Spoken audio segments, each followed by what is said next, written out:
Assalamualaikum warahmatullahi wabarakatuh.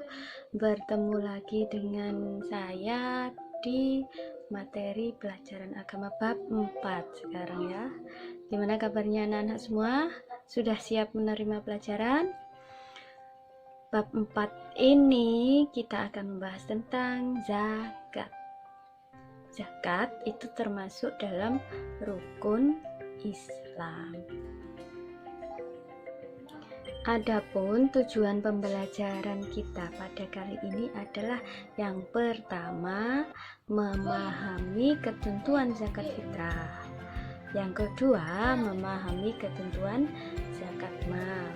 Kalau sudah memahami ketentuan zakat fitrah dan ketentuan zakat mal, baru kemudian kita mempelajari tentang prakteknya. Jadi setelah paham, kemudian mempraktekkan bagaimana zakat fitrah, bagaimana zakat mal yang benar. Anak-anakku sekalian yang saya cintai, zakat itu merupakan rukun Islam yang berkaitan dengan harta. Arti zakat sendiri secara bahasa adalah menyucikan. Zakat itu terdiri dari dua macam yang tadi ya, yaitu zakat fitrah dan zakat mal. Kewajiban berzakat fitrah itu ada pada seluruh umat Islam, baik laki-laki, perempuan, dewasa, anak-anak, budak, ataupun yang merdeka. Jadi semua umat Islam itu wajib melakukan zakat fitrah. Orang yang mengeluarkan zakat dinamakan muzaki. Syarat-syarat muzaki itu ada 3. Yang pertama, dia beragama Islam. Jadi yang diwajibkan itu adalah orang-orang yang beragama Islam. Yang kedua, orang tersebut masih hidup dan berada di bulan Ramadan. Jadi bayi yang lahir pada bulan Ramadan itu juga sudah punya kewajiban zakat. Yang ketiga itu yang punya kelebihan harta. Nah, kalau tadi kita sudah belajar tentang syarat-syarat muzaki, kemudian kita akan membahas tentang rukun zakat. Rukun zakat itu ada 4. Yang pertama niat. Yang kedua itu ada orang yang berzakat atau muzaki. Yang ketiga itu ada mustahik. Mustahik itu adalah orang yang berhak menerima zakat.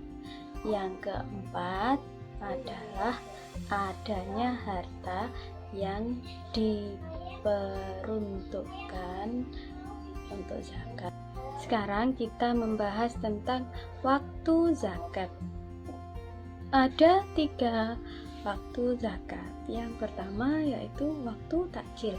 Apa itu waktu takjil?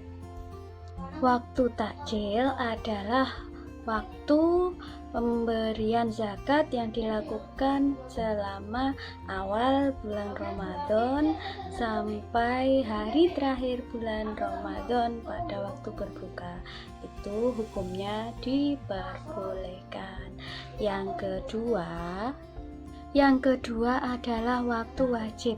Kapan itu waktu wajib? Yaitu memberikan zakat pada waktu setelah sholat maghrib di akhir bulan Ramadan sampai pada pagi hari waktu matahari. Yang ketiga adalah waktu afdol, waktu yang lebih utama. Kapan itu waktu yang lebih utama? Yaitu zakat yang diberikan pada saat selesai sholat subuh sampai sebelum melaksanakan sholat Idul Fitri. Itu tadi tentang waktu-waktu memberikan zakat fitrah. Untuk yang materi yang selanjutnya yaitu tentang zakat mal. Zakat mal atau yang lebih kita kenal dengan zakat harta benda, membersihkan harta benda yang kita miliki. Jadi hukumnya juga wajib untuk yang sudah memenuhi syarat dan ketentuannya. Apa saja syarat dan ketentuannya kita pelajari. Untuk zakat mal, syarat-syarat muzaki, orang yang berkewajiban mengeluarkan zakat itu ada 5. Yang pertama, orang tersebut beragama Islam. Kalau tidak Islam berarti tidak berkewajiban mengeluarkan zakat mal. Yang kedua, orang tersebut adalah orang yang merdeka, bukan hamba sahaya, bukan budak. Budak itu berbeda dengan pembantu ya. Kalau pembantu itu kan digaji. Jadi intinya pembantu kalaupun sudah punya harta benda yang memenuhi syarat untuk dizakatkan juga harus tetap mengeluarkan zakat mal. Kalau budak itu tidak punya kewenangan atas dirinya sendiri. Yang ketiga, harta tersebut adalah milik sendiri, bukan pinjaman, bukan milik orang lain yang dititipkan. Yang keempat, harta tersebut sudah sampai pada nisabnya. Nanti tentang nisab itu apa akan kita bahas setelah ini. Yang selanjutnya adalah harta tersebut sudah dimiliki dalam waktu 1 tahun. Itu tadi syarat-syarat muzaki. Kalau tadi kita membahas tentang syarat-syarat orang yang mengeluarkan zakat atau muzaki, sekarang kita membahas tentang harta benda apa saja yang wajib dizakati. Yang pertama adalah emas dan perak. Emas dan perak itu ada ketentuannya, namanya kadar, nisab, dan haulnya. Haul itu kepemilikan berapa waktu lamanya kita memiliki harta tersebut. Kalau nisab itu ketentuan seberapa banyak kita punya. Kalau belum memenuhi nisab dan haul, maka walaupun punya emas dan perak, kita tidak wajib mengeluarkan zakatnya. Sekarang berapa kadar zakatnya? Kadar zakat emas dan perak adalah 2,5% dari kepemilikan. Jadi yang harus dikeluarkan kalau sudah sampai nisab dan haulnya, kemudian wajib dikeluarkan sebanyak 2,5%. Untuk nisab emas adalah seberat 93,6 gram. Dan untuk nisab perak adalah 624 gram. Jadi kalau kalian punya simpanan emas sebanyak 1 kilo misalnya, berarti kan sudah lebih dari 93,6 gram, itu wajib mengeluarkan zakatnya. Paham ya? Kalau sudah paham, kita lanjutkan tentang harta benda yang lain yang wajib dizakati. Yang kedua yaitu binatang ternak. Tentang nisab dan haul binatang ternak, kalian lihat gambar berikut ini ya. Jadi kalau kalian punya binatang ternak semisal kambing atau domba, punya sebanyak 40-120 ekor, maka wajib mengeluarkan zakat sebanyak 1 ekor umur 2 tahun. Itu kalau sudah punya selama 1 tahun anak-anak.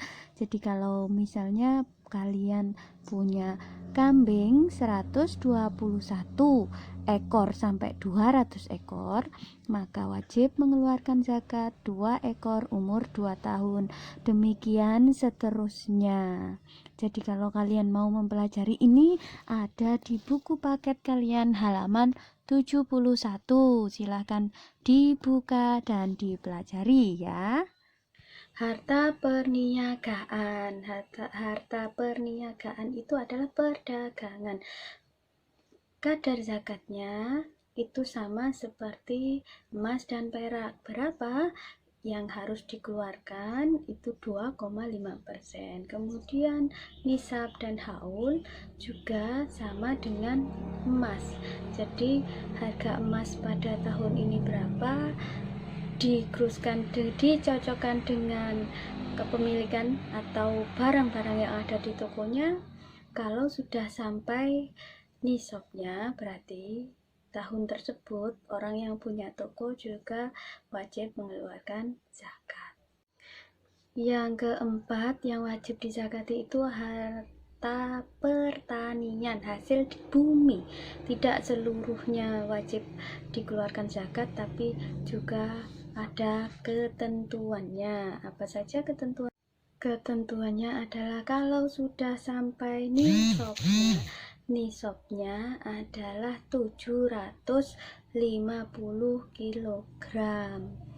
Kemudian wajib mengeluarkan zakatnya 10% apabila tidak ada biaya tambahan apapun, dan 5% kalau ada biaya tambahan selama merawat tanaman tersebut sebelum panen. Yang dibahas pada zakat pertanian ini hanya membahas tentang bahan pokok saja, seperti padi, jagung, dan lain sebagainya. Dan nisabnya itu tidak 1 tahun ya, tapi setiap kali panen. Yang kelima adalah zakat rikas. Rikas itu barang temuan. Kalau menemukan sesuatu dan sudah diumumkan sesuai dengan syariat Islam, kemudian tidak ada yang mengaku memilikinya, kita wajib mengeluarkan zakatnya.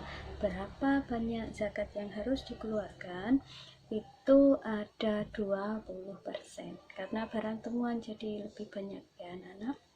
Untuk sesuai dengan perkembangan zaman saat ini, maka ditambah zakat yang ditentukan, ada namanya zakat profesi.